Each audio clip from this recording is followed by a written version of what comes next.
Hi, and welcome to Old School Rhythm and Blues Guitar. It is time for another rhythm guitar pattern lesson, showing you some of the different ideas of rhythm guitar played behind different R&B songs all the way from the 1940s up until the 60s. And this time around, I'm going to show you how I think the guitar is played on a classic Otis Redding tune called These Arms of Mine.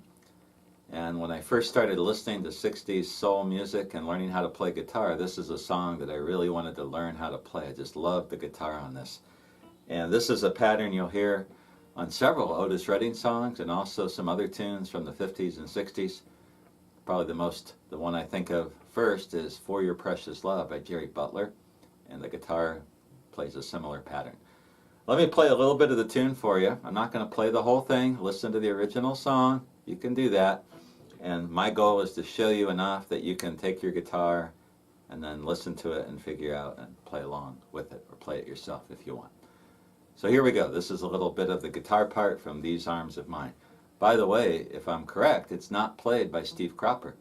In fact, Steve Cropper plays the piano on this tune, the triplets that you hear in the background. Instead, it's Johnny Jenkins, I think, who's playing the guitar, Otis Redding was actually with Johnny Jenkins' band, and they were at Stack Studio for an audition, and at the end Otis Redding asked if he could sing a couple songs, and so he sang a little bit of These Arms of Mine, and Steve Cropper was so impressed that he took the piano and they recorded it. So anyway, Johnny Jenkins, I guess, is the guy playing this guitar. Here we go.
And that's the general pattern. I missed a note there toward the end, but I think I played enough where you get the idea.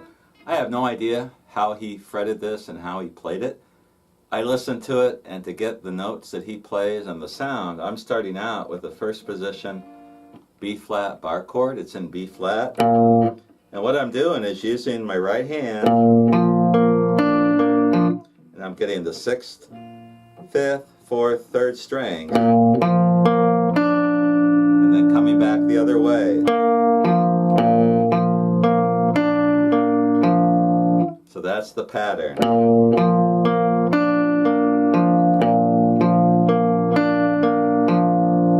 As far as how that was picked with the right hand, again, I have no idea. I use a combination of upstrokes and downstrokes.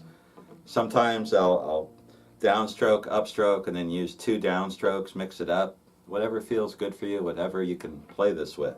So he does the same pattern now over the other 3 chords in the song. So over the B flat, he's going to move to an F, and I'm using the 2nd position bar chord. So this is my 1st position B flat bar chord. Check the tab and the chord diagrams I have for you. And then here's the F chord. So now we're starting from the 5th string, which is an F, and we're getting the 4th, 3rd, 2nd string. And back. So we do the same thing.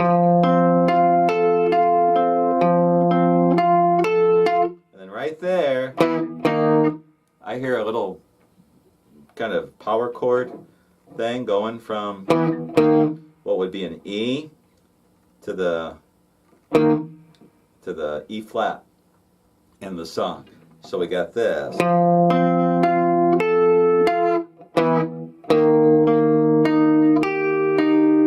then we pick the pattern up again over the E flat.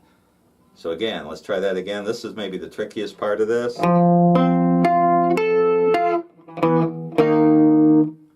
And it seems like he does it a little differently each time around.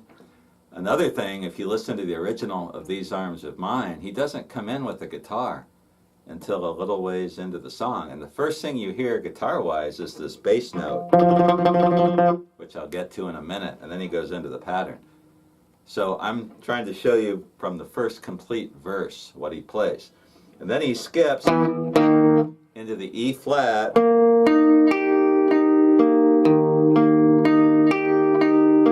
playing that same pattern.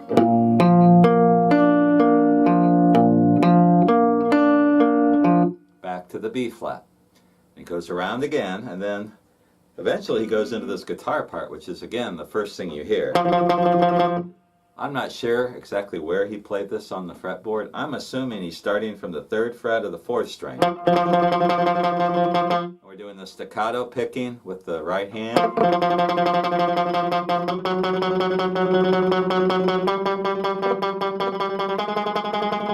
He's just moving it from the 3rd to the 4th to the 5th to the 6th fret. And the reason I think that's where he's playing this is so he can drop right into that E flat chord.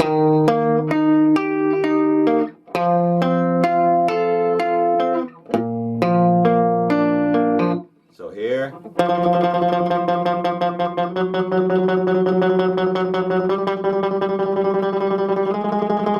It's almost like a Dick Dale type thing. It's really, really neat. And makes me want to find some more examples of Johnny Jenkins' guitar playing, if I can find it out there, because this is really cool what he plays.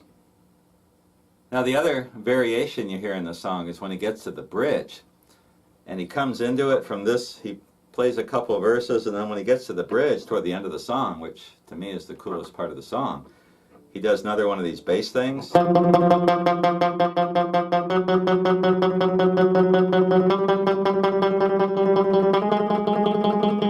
he goes into the E flat.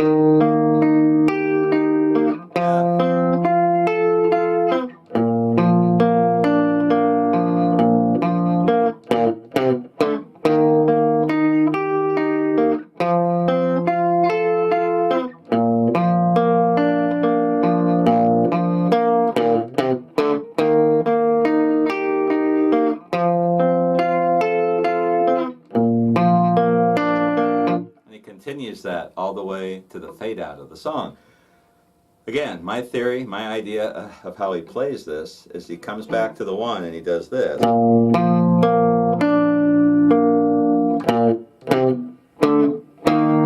And so I'm going from the B flat, 6th fret of the 6th string, to the 8th fret, and then here I'm doing the power chord thing on the 4th and the 5th strings.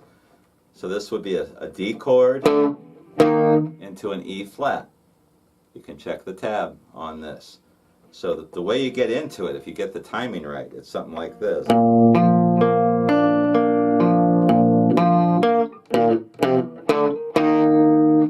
And then he just picks it up.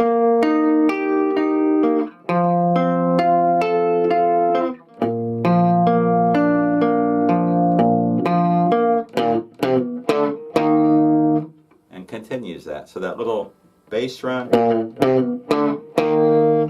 and then back into the picking pattern. So if you listen to These Arms of Mine, that's really the guitar that's being played, at least what I can hear on the tune. And again, this is just my opinion of what's going on here. Great soul ballad, one of the greatest I think of all time, one of the greatest vocal performances. But the guitar is really subtly awesome, as it is with a lot of these old R&B songs. So there's the guitar parts from Otis Redding's These Arms of Mine in the key of B flat. If you have any questions, comments, let me know. Otherwise, I'll see you again sometime soon with another example of a guitar rhythm pattern used on early R&B songs. See you then.